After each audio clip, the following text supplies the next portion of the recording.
Hello, everybody. It's very great day today. I would like to welcome you all to Hospital Dean's panel, organized by the M3 Center for Hospital Technology and Innovation at the University of South Florida. I have great panels today. What we are going to talk, as we have advertised, Hospitality Dean's panel, and we are going to talk about the impact of COVID-19 on hospitality and hospitality education. I would like to invite my panelists to the panel with me right now. In alphabetical order, I would like to invite first Dr. Michael Chang. Michael, welcome. Thank you, Jihan. Dr. Michael Chang is the Dean of Chaplin School of Hospitality and Tourism Management at the Florida International University. And second, I would like to invite Dr. Leah Dobson. Dr. Leah, welcome. Thank you, Jihan. Dr. Leah Dobson is the Dean of Collins College of Hospitality Management at California State Polytechnic University. And third, I would like to invite Dr. Pat Morio. Dr. Pat, welcome. Thank you, Jihan. Dr. Pat Morio is the Dean of College of Hospitality and Tourism Leadership at the University of South Florida, which I have the pleasure of being a faculty member. And I would like to invite Dr. Dennis Reynolds. Dennis, welcome. And thanks for organizing this, and thanks for including me. Thank you. Dr. Dennis Reynolds is the Dean of Conrad Hilton College of Hotel and Restaurant Management at the University of Houston. Last but not least, I would like to invite Dr. Arun Upneja. Arun, welcome. Thank you, Jihan. Happy to be here. Thank you. And Dr. Arun Upneja is the Dean of School of Hospitality Administration at Boston University. So I would like to just tell our viewers, I see that many people have joined us already, that if you have any questions for our deans, please feel free to write them in your comment box, and I will be happy to entertain your questions and ask our deans. And I would like to thank all of our deans one more time for being with us in these difficult times. As you all know, COVID came into our life, and we are probably even overhearing COVID and coronavirus every single day, maybe 1,000 times. And I'm sure that you also are the same. But what I would like to start our conversation, since we are going to talk about hospitality industry and hospitality education, maybe let's start off with hospitality education, as you are all the leaders of 5 beautiful institutions in the United States. I would like to start with Leah, please, with you, and all of you will continue, and then I'll take Michael and Dr. Pat, Dennis, and Aaron. Please tell us about your transition to this, what we call remote education. Some people call online, some people call remote education, depending upon how you define. It was all of a sudden. I know that many universities had online courses, but they did not, at least to my knowledge, that they were not 100%.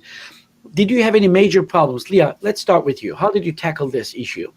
Well, we had 3 working days to transition from face-to-face to online, and it was quite a challenge across the board. As a Polytechnic university, we do a lot of hands-on, face-to-face, learn by doing activities. We have a lot of labs, so we had to pivot very quickly. I think some of my faculty, we had hybrid courses, so some of my faculty were prepared for the online transition more than others. I think our biggest challenge was in our labs, our food preparation labs, and our restaurant. We have a restaurant, full service restaurant. And so what we did very quickly was took advantage of our demonstration auditorium and made lots of cooking videos, and were able to put them online in a cooking library, a food prep library of videos, and then shared them with all of our food classes, our restaurant classes throughout the semester. So it was a very heavy lift, but we were able to take that challenge. I will say that this summer we are providing training for all of our faculty. We just done an assessment of everybody's level of competence and readiness in online education. And we've got community learning groups where we're going to provide training all summer for faculty. We have 3-week training modules, and we're actually paying our faculty to go through those. Wonderful. Thank you, Leah. Michael, how about at FIU? How was the challenges faced? From my perspective, I think we were probably set up a little better because we've had our bachelor's degree online for almost 10 years now. We launched in 2010. So a lot of our classes, actually all of our classes were already converted to online. For us, transitioning was a matter of whose content can you use in a hurry. Now, so not all of our faculty have been teaching online, so they had to rely on their colleagues for content and for suggestions, and they were all during this time very, very helpful to each other. Everybody collaborated, shared videos, shared content, how to engage the class. And then, of course, some of faculty who don't have the content ready, they just converted to a Zoom lecture, which from what I hear from the students, they were not too bad. It's just like going to class, except you're staring at the computer screen. And then some students, I guess, choose not to turn on the camera, and then others turn on the camera. So it's a matter of how much can you engage a student during those times. But overall, I would say it's not bad. Wonderful. It's a very great thing, actually. You've been doing this for 10 years, so it was probably very hassle-free for you, or as little as possible. Yeah. Wonderful. Dr. Pat, I know that at University of South Florida, we did not teach all the courses online. Some faculty did teach online, but some didn't. How was that transition for you? Well, much like Michael just said, we were very lucky in that the majority, not all of our degree, but the majority of our degree, we offer alternatively online and face-to-face, depending on the semester. So a person could get through it with the exception of the lab courses, and the same issue, the lab courses are tough.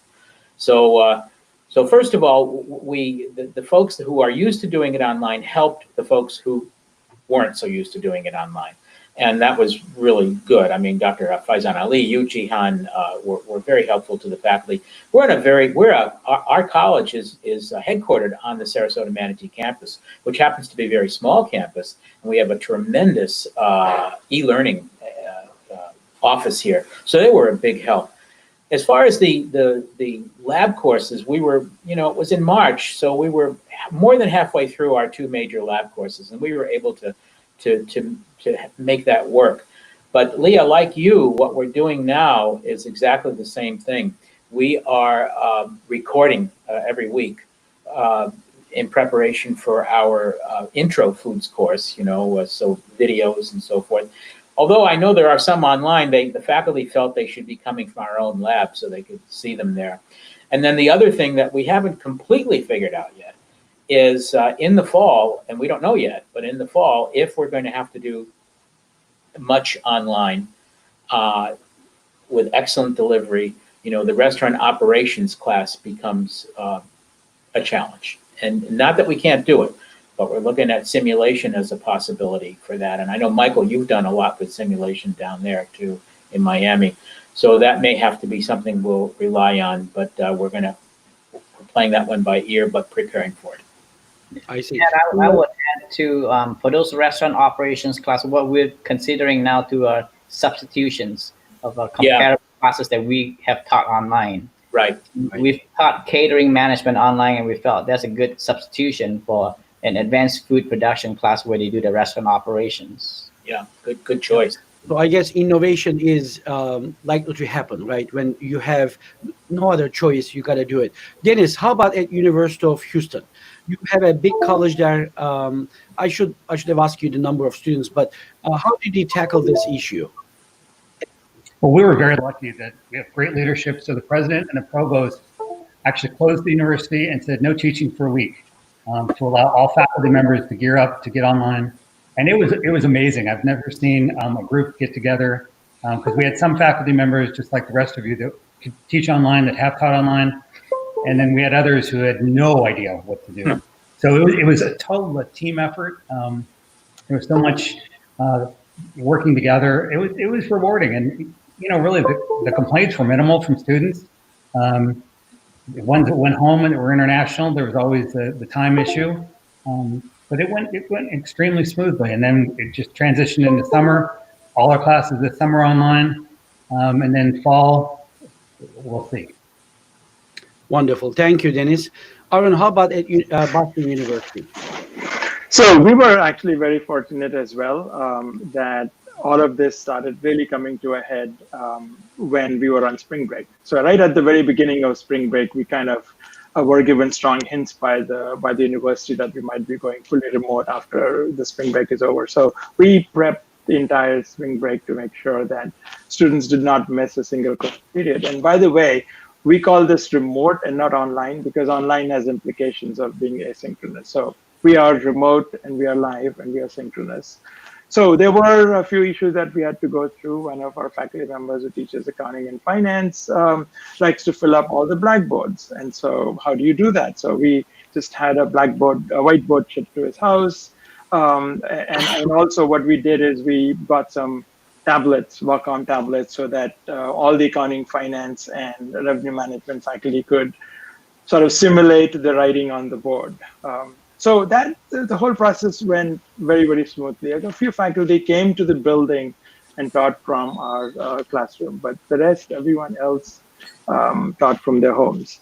Wonderful. But now the issue, I just want to sort of briefly mention that in the fall, what we are doing is, so there is one thing to say you have 100% in-class instruction, then you have 100% remote, that all of us just went through. In the fall, what we are planning is simultaneous in residential instruction as well as remote. Now that is proving to be some other challenges, but hopefully we'll get to that in a little while. Right. I just want to understand that you did not do asynchronous. Everything was synchronous, right? So you met like with the students, the professors met with the students for the face-to-face courses. 100%. Every single class was synchronous and live and remote. Okay, this is one of the issues. We have done a survey among more than, I think, 2,000 students globally, not just US, but in all around the world. We asked them about this sudden change to remote instruction or online education, whatever. Number one complaint from the students, from the majority of the students, is the lack of interaction.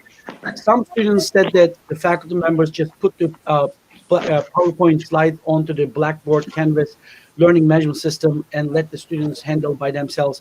Some of them did asynchronous, synchronous. This was a huge problem. How did you tackle this issue, that communication problem? Aaron, you said that you had that physical, not physical, but that synchronous connection. Students had a chance. How about others? This is for anybody to take onto. So let me just jump in with one more thing, which is that we were also recording a lecture. So if you were in China and Egypt and Japan and so forth, and if you didn't want to, in fact, I spoke to a student who was in Egypt and said that for the first 1 week, it was easy for her to attend classes at 3 in the morning. And then as her body got adjusted to the local time, it started getting more and more difficult. So we had all the lectures recorded. The second thing was office hours. So how do you tackle that issue? So all our faculty, and this is one of the faculty members pointed out right at the very beginning. So all of them started scheduling some early morning hours, some late in the evening hours, so that you could make sure that all over the world students had no issues with reaching out to the faculty. Okay, thank you. Anybody else want to say anything about the communication issue? I would say during these extraordinary times, there's a tremendous amount of patience on both sides, faculty and students. It is amazing. I'm glad Arun brought up China, because we actually went on lockdown in China at the end of January. So the students there, and this is a country that has never actually accepted online learning or believed in online learning, and suddenly overnight, everybody's doing online learning. So I'm thinking, what's going to happen? And I kept communicating with my faculty and the students. No, we're fine. They get really ingenious. They use all kinds of apps to upload. They record themselves on video, on PowerPoint, and they're sharing files, sharing best practices. It was just incredible. So I think in spite of what's happened, both students and faculty really invested into this. Wonderful. I think a lot of our faculty have blended, and so we're using a combination of synchronous and asynchronous, which a lot of us did before anyway. And so it gives a chance for the students to communicate. At our university, the advising office contacted every student to be sure that they were okay. Call them or email them to be sure they were okay. Faculty, I think many of the faculty are giving their mobile numbers out to the students. I know mine do. I ask them to text me first, but then I call them back. But that seems to help a lot. I think they feel like they can get in quick touch with you. And we have a new policy at the whole university now where if somebody sends an email or contacts a faculty or a staff member, that we need to respond to that person within 24 hours. Right. Perfect. Thank you. I want to jump right into one question from a viewer. We have a lot of people watching us online, and there's a lot of questions and comments are coming. So I want to, since we are talking about adaptation to this remote instruction or education, I just want to ask this question from Elizabeth Whalen. Thank you for setting this up and for all the deans to offer their time. How are you handling requirements for employment and internships? As I assume that all of you probably require internship or hours, right, industry experience. How do you manage that? Anybody would like to say? Yeah, I'll jump in, Dr. Whalen. Nice to see you, by the way. Great question. What we found is flexibility is key. You know, we require 1,000 hours of paid work experience, of which 300 have to be a managed internship. Well, you know, a lot of companies don't have internships available or have terminated employees. So we just, you know, we had even Disney, we had an intern there. They sent her home. She satisfied most of her hours. They paid her for the entire time, but said, we don't need you anymore because we're closed. So we found that really working with students, reaching out, maybe doing internships that are a little more non-traditional, because they just, you know, I mean, the restaurant hotel business everywhere, you know, in Houston as well, kind of tanked.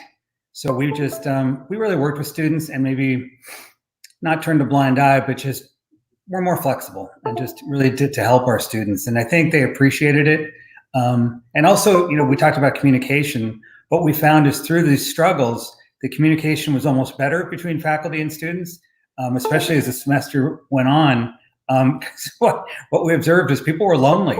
So faculty were probably more responsive than ever. And students were quick to reach out, which was kind of nice, kind of endearing. Wonderful. Great. Anybody else want to say anything about the internship and industry hours? I'm teaching that course this summer. In fact, we had our first meeting yesterday. So again, I'll do 2 sessions synchronously, and one of them already started her field work yesterday, so she couldn't be there, and I recorded it for her, I hope. And so same thing that Dennis just said. We have 700-hour work experience, and we're letting them, if they don't have an internship, and actually some of ours do, because in Florida some things are opening again. And but if they don't, we're letting them tap into those 700 hours and take the same rubrics that we would use for the 300-hour internship, and they do their analyses based on the 700 hours they already had earned. And then we're adding some management articles to that, and we're using the book Setting the Table. It's an old book, but it's a good one for analyzing internships as an adjunct to that course. Wonderful. So, Gian, let me jump in with a couple of points. One is that just like Dennis and Pat mentioned, you know, the students do a lot of internships and sometimes they finish it. Our Director of Career Services has also been involved in an exercise in creating case studies that students can engage in and many times work with companies as well. So, and the second thing I want to mention is that there is an effort, about 20 plus hospitality programs combined. The Director of Career Services are meeting on a bi-weekly basis, and they're all creating a database of companies that might still be hiring or companies that are not related to hospitality where our students would have strengths to go and apply. And so that effort is also underway. Wonderful. Thank you. Thank you. I got a lot of questions about online education, so I want to combine them together and ask you. One question which I already had for you, but I would like to ask you anyway from here. We have a viewer from Bangladesh. He is watching us. In many of the universities and workplaces in different parts of the world, online degrees are not at all or not duly recognized. I hope we will be able to address some quality control issues in the near future, as it is the need of in the hour. Anybody want to tackle this issue? Because you probably, Michael, you are one of the first ones to know, at least my experience in China, online education before Corona was a big no-no. People didn't really give a lot of credibility to it. How is that going to happen, or how do you ensure that, we all switched, but the quality is there as well?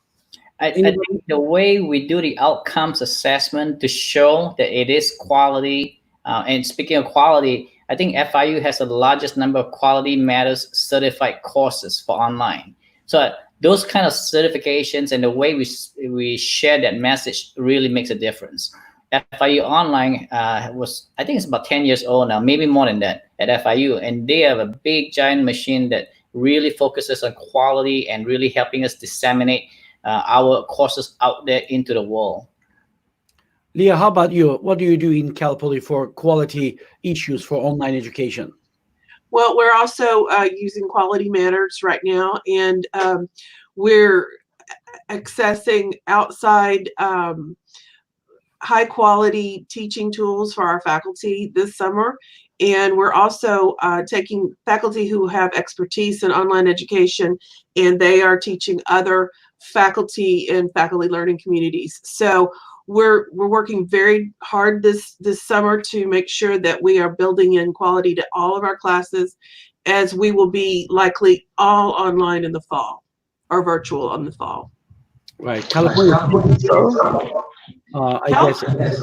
California, we're still locked down pretty tight, and probably will be for the near future. The whole CSU system is going to be virtual in the fall.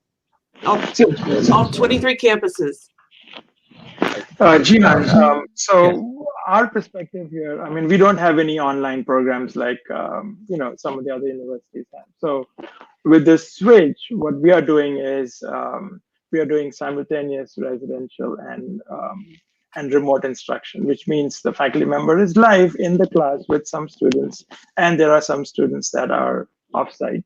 And part of the reason why we've done that is because even if I know Cal's system is announced all remote, but what we are trying to do is get students to campus, and we understand and realize that some students may not be able to come right from the beginning of the semester. So we are doing this simultaneous instruction. So if you're not physically on campus first week of classes, you can still be attending class whenever you're able to come, whether it's a flight issue or a visa issue, or even if you show up in time and you're asked to quarantine for 2 weeks, you can still be in your dorm room or in your room and attending classes. And as soon as you're able to attend, you've not missed anything, and you are. So that kind of sort of addresses the question, at least from our perspective, of that viewer who said that online education is not recognized for those countries and some places.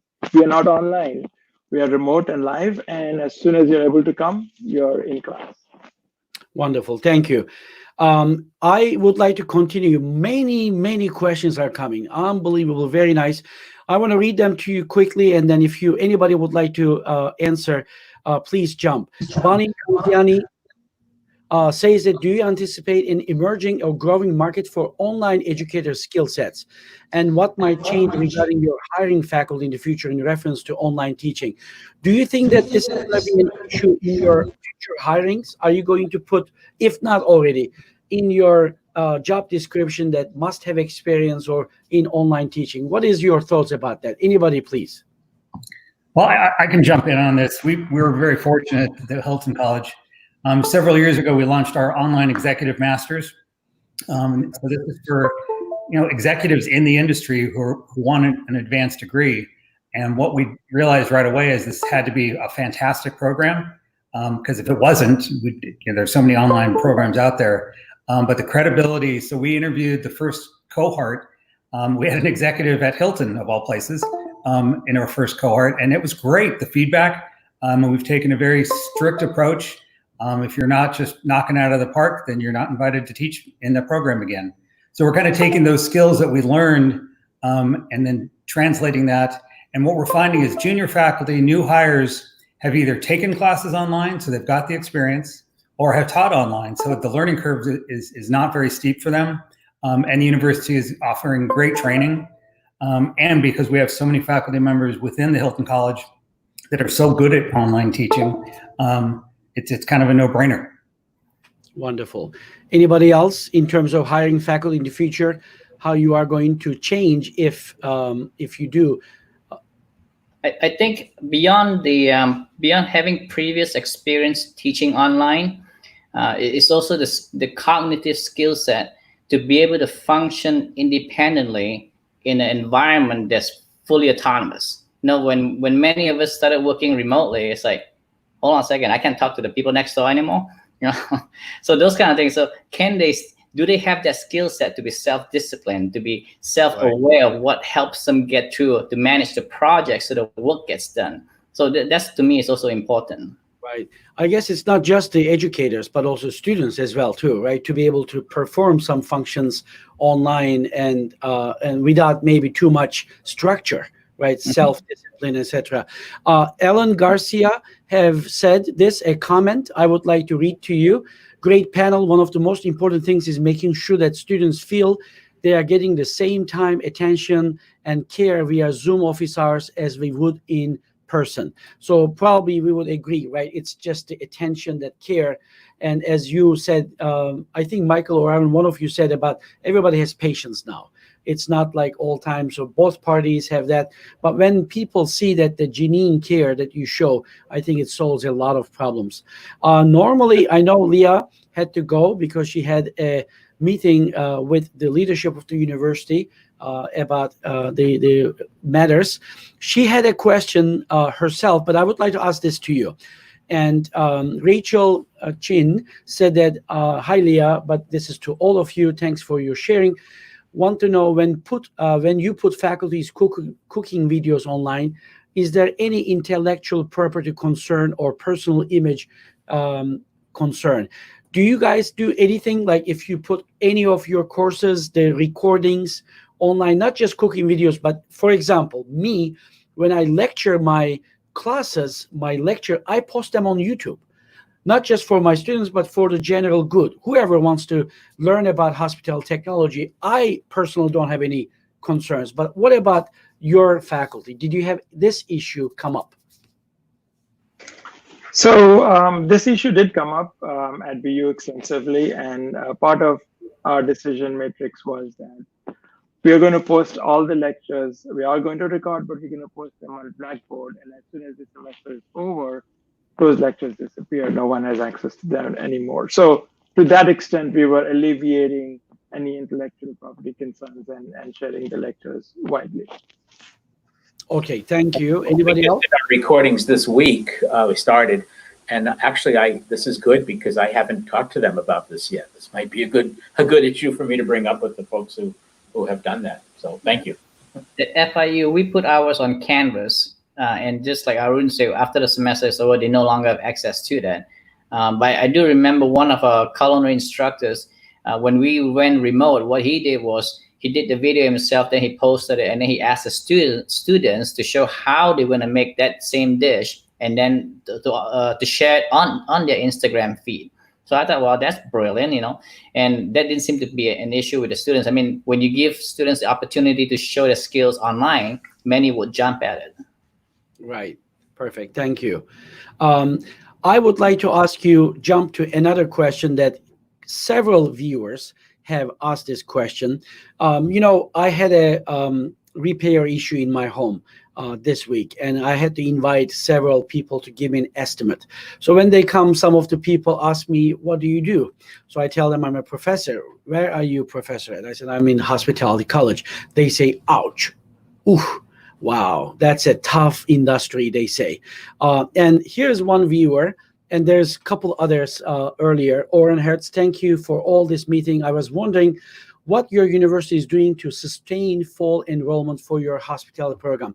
So when people are saying ouch to hospitality, what are you doing to encourage people to still apply to hospitality? Anybody, please. Well, I can share a little bit.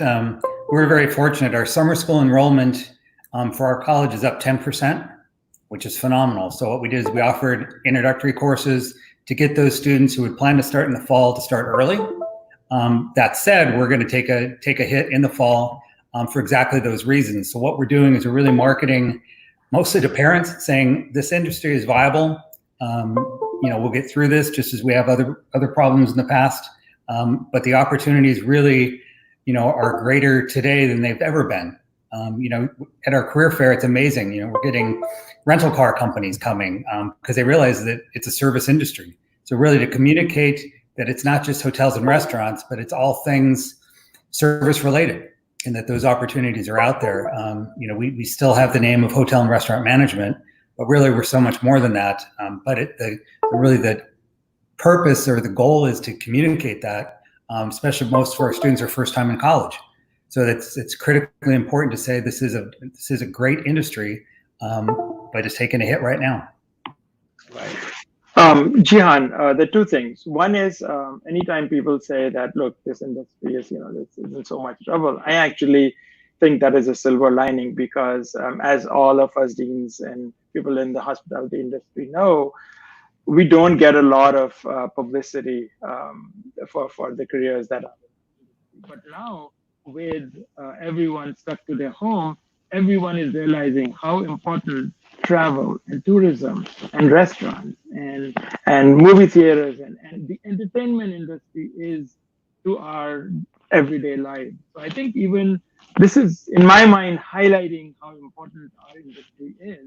And in future, as soon as we manage to, and we are going to take care of this, whether it's immunizations, vaccines, or treatment.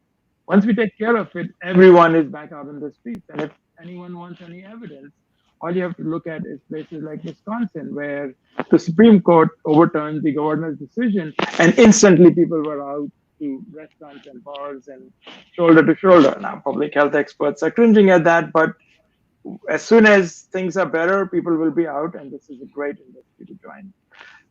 The second thing I want to mention is that as a part of the Deans and Directors Initiative, we are running a campaign where we've collected all the thoughts, and some PR marketing managers have polished the messages, which will go out this week to all the schools, all hospitality schools in the country, where everyone will be playing from the same playbook and explaining how to answer all of these questions and respond to parents and other students and people who are joining the industry. Wonderful. Thank you. Anybody else? Yeah, Gian, I just before, I think I mentioned a minute ago that just before we started this show, that I was on the phone with a reporter from the Herald Tribune, our local newspaper. And I think that's an important thing because I think that we need to get the word out that, as Arun just said, this isn't going to go away. Hospitality in many forms is going to be prevalent, and in fact is needed both for sustenance of life, but is also needed for sustenance of mind and entertainment. Food is entertainment sometimes, so is travel. But I think that we can use the newspapers and magazines. I think we have to be very liberal in being willing to do interviews with them. And we have to be careful about what we say because sometimes they don't get things straight. But I do think we can use them. The other thing is, I wonder too, and we haven't really talked a lot about this, a little bit maybe, but when the hospitality companies, restaurants, hotels, parks start to come back, can we somehow coattail on some of their PR or their advertising to talk about the importance of this as a profession, not just a career, but a profession. So just thinking out loud here. Exactly. Thank you. I would add to what has happened to our industry, along with what Arun said. I believe it opened up the door for more collaboration across different disciplines. Like a lot of what we're seeing today that's required to be put in place for your health and for your safety, we probably would be like, no, we don't need contactless payment. We don't need the touchless anything. We don't need automation. But no, it's the truth though. It's actually accelerating the innovation in the hospitality industry. It's forcing us to think, hey, we maybe should consider this, should have thought about this, And going back to the China example, they'd be like, online, we don't need that. Suddenly the whole country needs it, right? Exactly. Sometimes like these kind of challenges create a lot of opportunities and innovation. I agree with you. Wonderful. I would like to just ask you this question that one of our viewers asked. Okay, Boston University, Boston is a great area.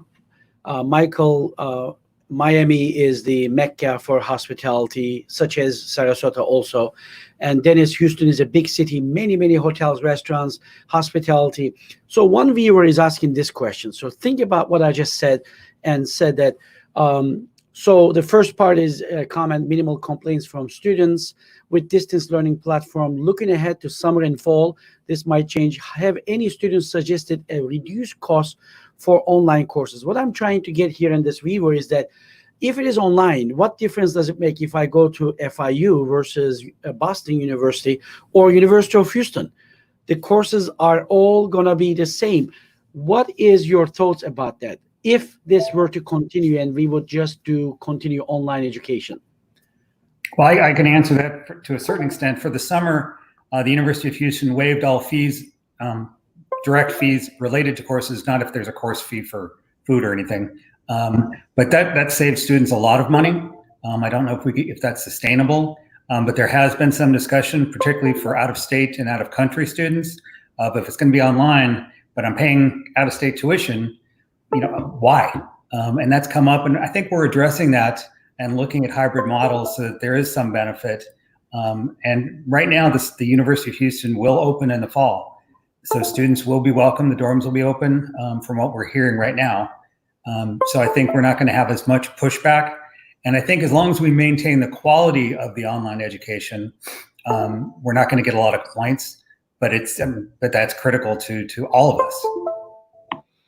Thank you. Anybody else want to tackle this, Michael? So, Aaron, please. Yeah, go ahead. Yeah. so I think one of the things one has to always consider is that education is not higher education. All these universities, we are not in this to make money. So when you talk about private companies who are selling products, whenever the products are in high demand and low supply, they increase the prices and make a lot of profits. And when there is too much supply, so then they go down. But we are nonprofit institutions, so our cost structure does not change, regardless of what we might be. When we went to remote instruction in the middle of March, suddenly we didn't have a huge decrease in our costs. In fact, costs went up. And so I think that kind of sort of has to be kept in perspective. And like Dennis mentioned, we will be live in the fall in the classrooms, and our cost structure doesn't change.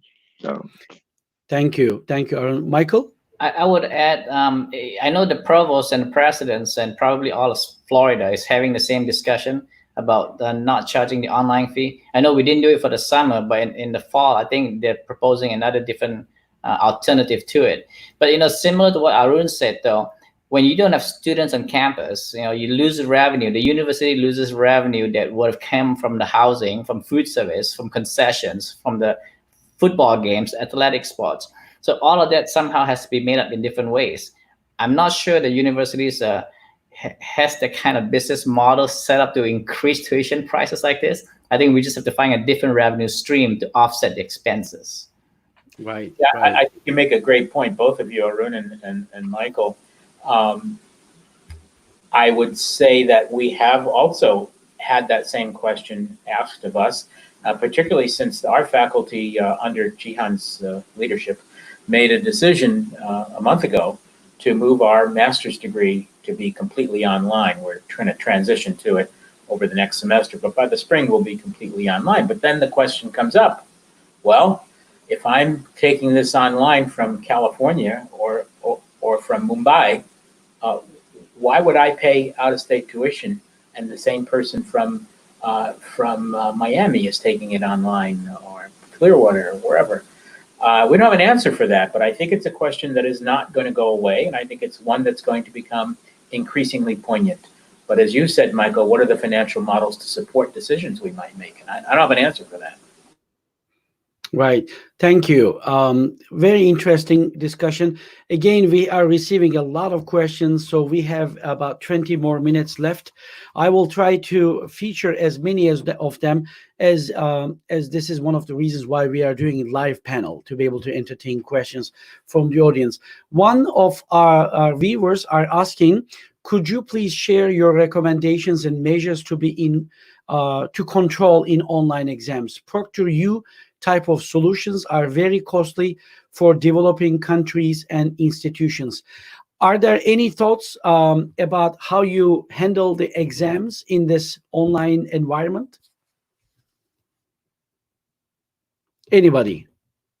Okay, I'm gonna just jump in for a second because we've dealt with this issue and a lot, especially in the Moment College of Business, because we're sort of 1 foot still independent and 1 foot in them until next month.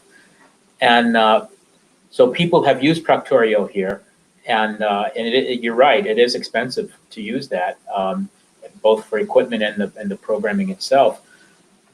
My answer to people has been what I've done in my own classes where I've had to move part of them online is to spend more time doing the exam. That is to say, if it's a quiz just to be sure they've read, I put it on Canvas, which is our learning management system, with a timer. And I don't care if they have the book open, doesn't matter. But if they haven't read the chapter, they're not going to be able to answer the questions. But those are just knowledge questions, not even knowledge, they're fact questions. What we're really concerned about is critical thinking in most of our courses. And so there, I have to give assignments, and I'm suggesting to our faculty they give assignments that are either project-based or essay-based, where short answer is another possibility, where you're going to have to read each one. And pretty tough to cheat on that. It's possible, but it's much more difficult. But it takes more time to grade. But you know what? That's why we're here. Exactly. Anybody else want to tackle this issue about the exam, how you are doing it in the online environment? Dennis, I think. Yeah, we had to work with faculty, which is kind of interesting. We use Blackboard as our platform. So instead of writing 50 questions, they have to write 300, and then Blackboard automatically randomizes it. So even if you're sitting next to someone who's also in the class taking the same test, it's not the same test. So that kind of eliminates a lot of the issues. But it's more work for faculty. But I think it pays off because it helps the students, because as soon as they realize that, they actually have to be more prepared for the exam. So the learning outcomes are even better. Okay, thank you. I would say, we can institute as many controls as we think is possible, but if they're gonna cheat, they're gonna find a way to cheat. Okay, so no matter what you do, they can screen share, they can cast a screen on a different TV, have the roommate, the brother, the girlfriend, boyfriend helping them with the exam. You're not gonna know because the camera's in front of them. So I do what Pat says, put more of those critical thinking type assessments in. Even in the face-to-face exams, if they want to cheat, they can cheat, right? Yeah. People are going to do it all the time. We all have, I'm sure, that some stories that we can tell about that. Thank you. I would like to move on to another question. Now, we talked quite a bit about education, hospitality education, or education in general, I guess. But let's move to a little bit to the industry. We have a question from Trishna Mistry, which is a faculty member at the University of South Florida. She says hello to all of you. What do you think will be the biggest long-term change in hospitality education? But I want to also frame that as hospitality as an industry as a result of this situation. Anybody want to tackle this big question in a short time, please? I'm going to say technology and entrepreneurship. I think those are the two things that we see is much more needed. The ability to pivot quickly, to innovate, to be creative, and then the ability to use technology beyond what we know today. So we have to figure out how to tie those into a curriculum. Wonderful. Anybody else? Again, what's the biggest challenge in hospitality and education? So let me jump in for a second and say that everyone does understand there will be major changes in the way our industry operates. So just to take a simple example, restaurants, everyone is saying keep more space between the tables. And so you reduce your capacity by 50-60%. And no problems. The problem is that the profit margin restaurants are very small. And so when you reduce your capacity by 50%, you're immediately putting a huge chunk of restaurants out of business. Do they have the luxury of increasing their prices dramatically? Well, people won't pay. Suddenly you go and you're used to paying $15 for an entree, and next day you go and see $30. How many people are going to actually pay that? So modeling of the restaurants and the way restaurants operate, that has to change.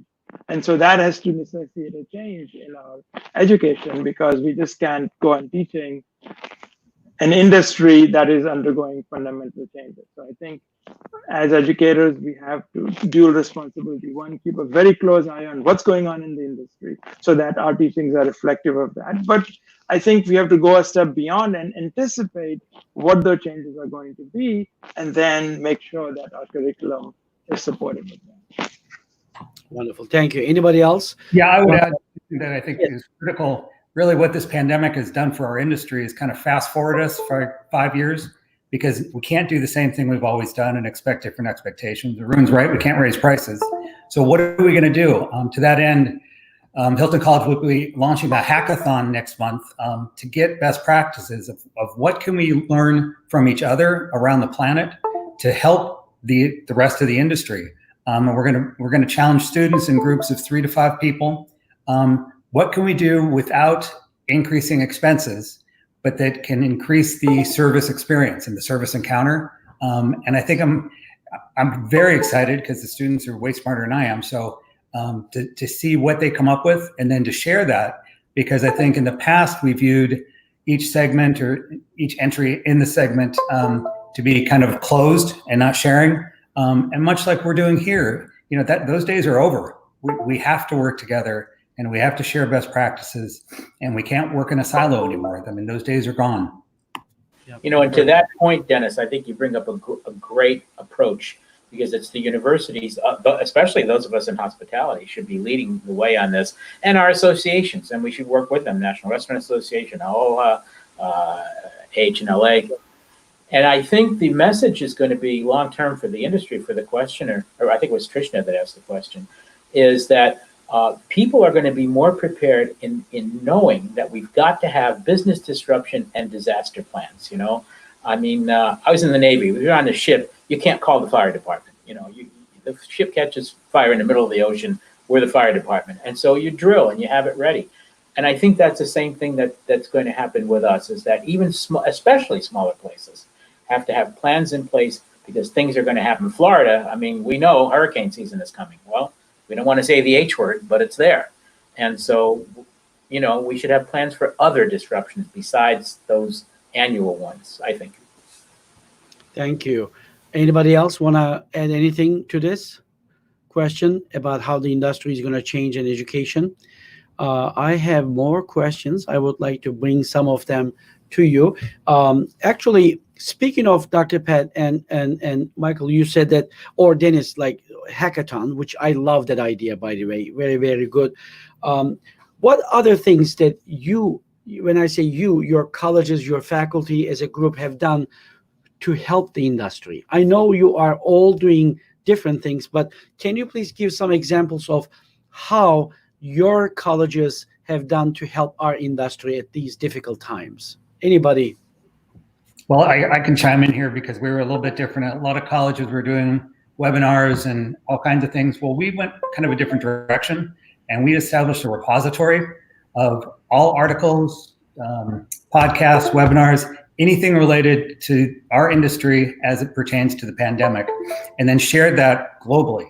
So you can go right to our homepage and click on COVID-19, and it'll have, then it says repository, and anything that we can find. And we've been getting submissions from everyone, from alumni, from friends.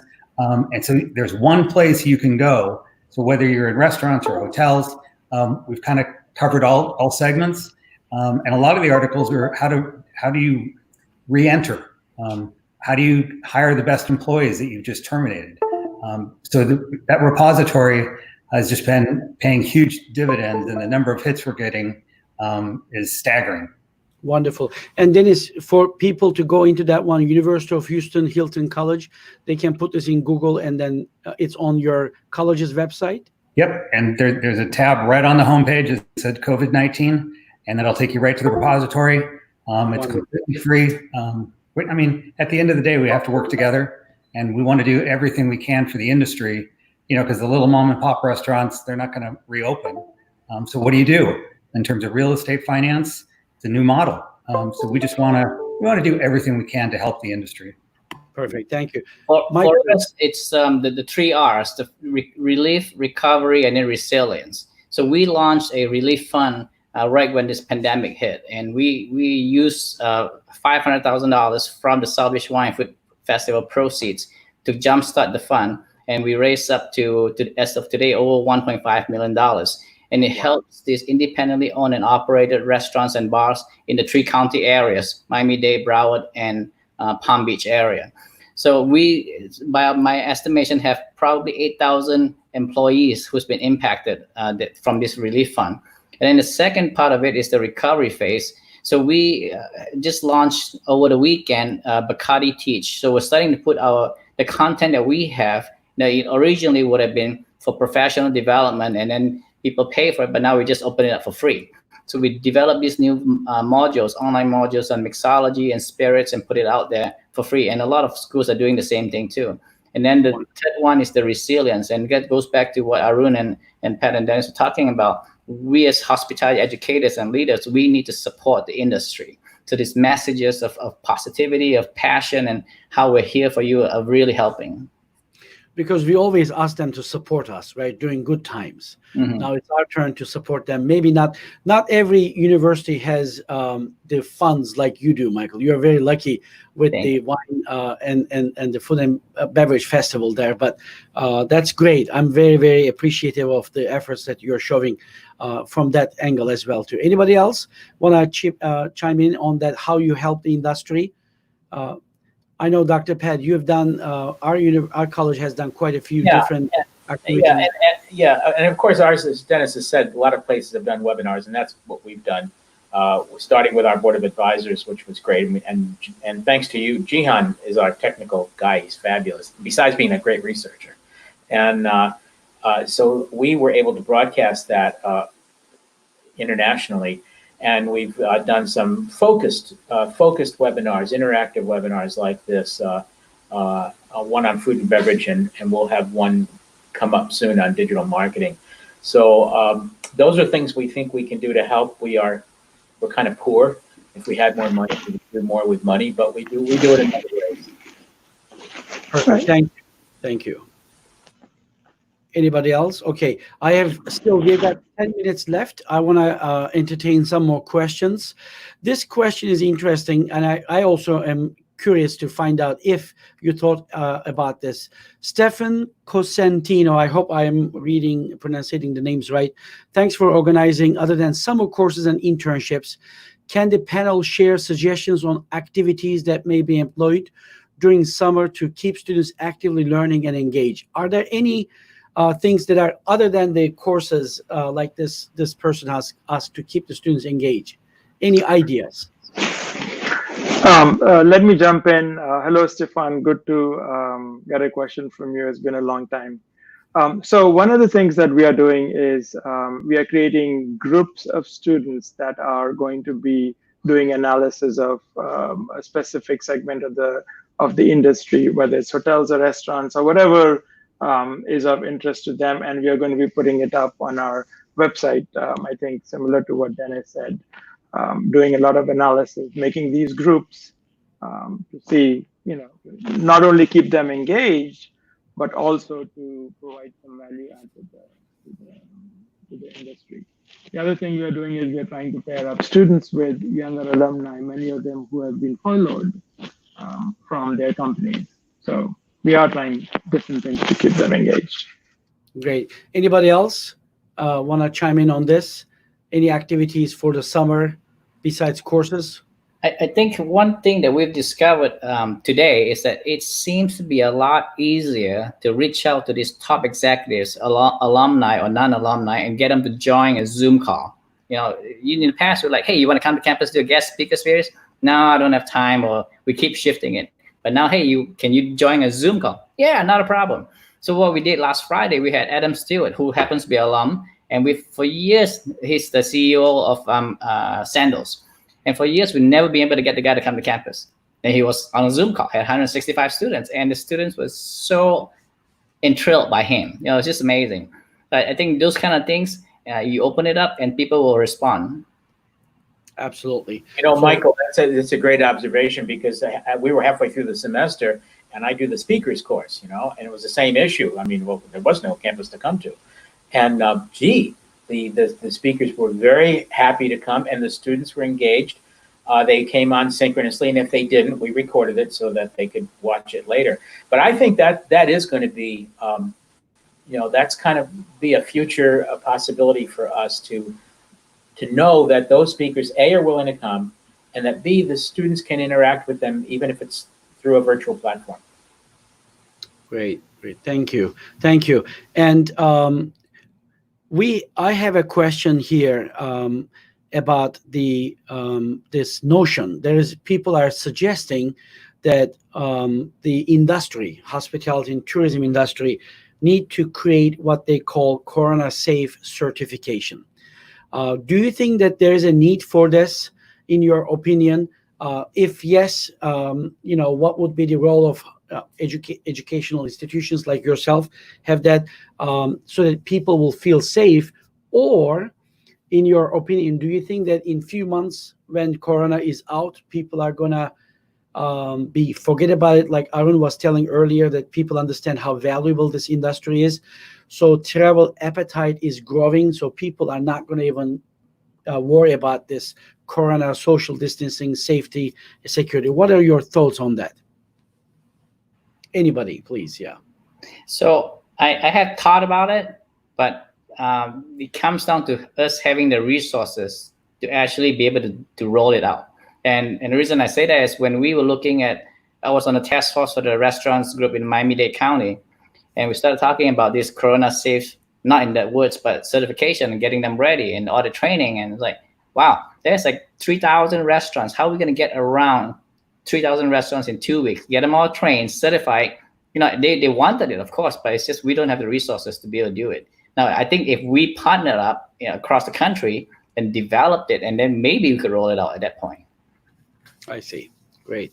Anybody else want to have opinion on Corona Safe certificate for the hotels or restaurants to employ to ensure that we are safe? Come and dine with us or stay in our hotel.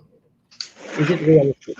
So, it's this is a very interesting issue, and we have actually seen this before when sustainability was, when a lot of people, and then people are still interested in sustainability. We had a lot of green certifications, and the experience from all those certifications in the past tells us that it is actually very difficult, like Michael said, to actually have a certification which has some real meaning behind. So this, at the end of the day, might just become another way for some organizations to earn money by giving a fixed. I mean, it is very time consuming and expensive to go and audit a restaurant or a hotel to make sure that they're Corona safe. And, what if the hotel does all of that and then next day starts relaxing those practices, but now they have the certification from you. So it's going to be, I think it's going to be incumbent upon each brand to convey that that certification sense, that sense of safety. But it's very difficult to actually execute this in a cost-efficient manner. Self-control, right? You're saying that it needs to be by self-control, because even if you have it, there's no way to monitor and inspect every institution. And if you inspect it, it's going to be very expensive to inspect and continually re-inspect it. Right. And we, in conclusion, we have a couple of minutes left. One question comes from Dr. Berezina. She's asking that with so many hospitality employees temporarily or fully losing their jobs, by the way, it's coming back. My son was laid off temporarily from Marriott Hotel in Colorado, and he just got the call back to come back. So he's going next week. The hotel is opening. So hopefully this will be history soon. But she's saying that with all these things that are going on, what do you think will be the implications for hospitality education? Do you think that people will turn to education? Thank you. Dennis, you said that your summer enrollment is up 10%, which is great news. I hope that it's the same. But do you think that this time, difficult times, are going to make people who were in the industry before, you know what, oh, maybe I should go get a degree from one of the universities? What is your thoughts on that? I think it's going to be a great opportunity for the industry, because now we can differentiate for those with degrees versus those without. And employers are going to be much more discerning with who they're going to hire back. So if you have a 90% layoff or furlough, and then you start hiring back, you're going to hire the best people that you have, and people that you didn't have that are out there, which will make the degree, any level of the degree, that much more important, and will allow students of ours from all our programs to say, hey, I've got a degree in this, which sets them apart, both financially and operationally. You know, I think that's a really great observation, and I think that people will start to recognize the difference between how some of this pandemic was handled based on training and experience that people have had. Both are important. I know here in Sarasota, we've got two of our top hotels happen to both be managed by hospitality school graduates, and I think that. Of course, we try to advertise that a lot, that's their background. But I think that makes a difference in people seeing how they have shepherded these businesses through this pandemic. Perfect. Thank you. Anybody else? So, Jihan, with once we are at the post-pandemic stage, there is going to be a new normal. And I agree with Dennis when he says that there's going to be an increased demand. We are already seeing an increased demand for our master's degree, and we are seeing record applications and people wanting to come here. But the important thing from an education perspective is, what do you teach them? And so we are going through an intensive rethink in our school for what are we going to teach the students so that they can go into this new normal and come up with new models of the industry so that people can go feel safe and also enjoy what people want to do. But at the same time that we have these businesses that are profitable for people. So it's going to be a new normal, and it's a lot of responsibility on us to make sure that we are teaching the students to be able to be successful in this new normal. Great. Thank you. Yeah. I would just quickly add that we've always taught hospitality skills that are transferable. So that kind of stuff is not going to go away. You know, if anything, this is an opportunity for us to pivot just a little bit. We're still in hospitality, but hospitality technology, hospitality entrepreneurship. Right, exactly. Thank you. And a couple of things, just want to say quickly. Jessica V. Tala is asking, thanks to all of you. Many industry professionals didn't have crisis communications plans in place.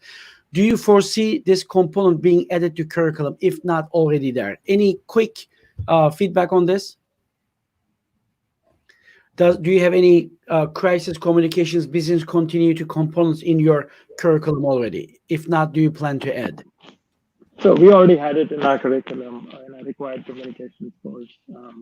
And particularly we have digital marketing specialization. So those students were getting this in detail. Wonderful. Thank you. Anybody else? Well, we kind of have to live that since we have a Hilton hotel within our college. We have to be prepared for crises all the time. And the 70% of our hotel staff is comprised of students. So they need to know that, if the fire alarm goes off at 3 a.m., they better know what to do and who to call. So they're living it every day. Exactly. Perfect. Thank you. Across the curriculum, we've got, we live it here in Florida in many ways. And so I think it'll become even more poignant as we move forward. Tornadoes. John Lohr is sharing with us, with the viewers, interesting example of safety certification from Portugal. It's on the comment section of this video in YouTube. Feel free to go. We thank him for doing that. Another person, Dr. Hartwig Bohn from Dresden School of Management in Germany. He's saying that they're going to have 15% more students in our hospital program. So I hope that we're going to hear a lot of great news like this one, and many people have sent their thanks to all of you. I appreciate.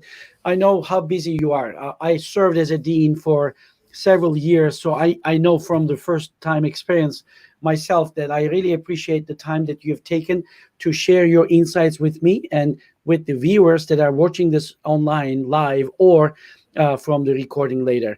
In conclusion, I would like to give you a minute or so just to say your closing remarks. Michael, let's start with you, please. Let's collaborate more, for sure. I like it. Thank you. Dr. Pett? I echo Michael. He and I have been talking about this for several months now. We're going to do it. And everybody, remember that we will survive.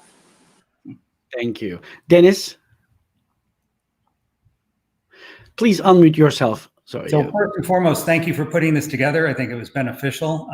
I'm excited to share the resulting video with students and our industry partners. And I think the future is bright.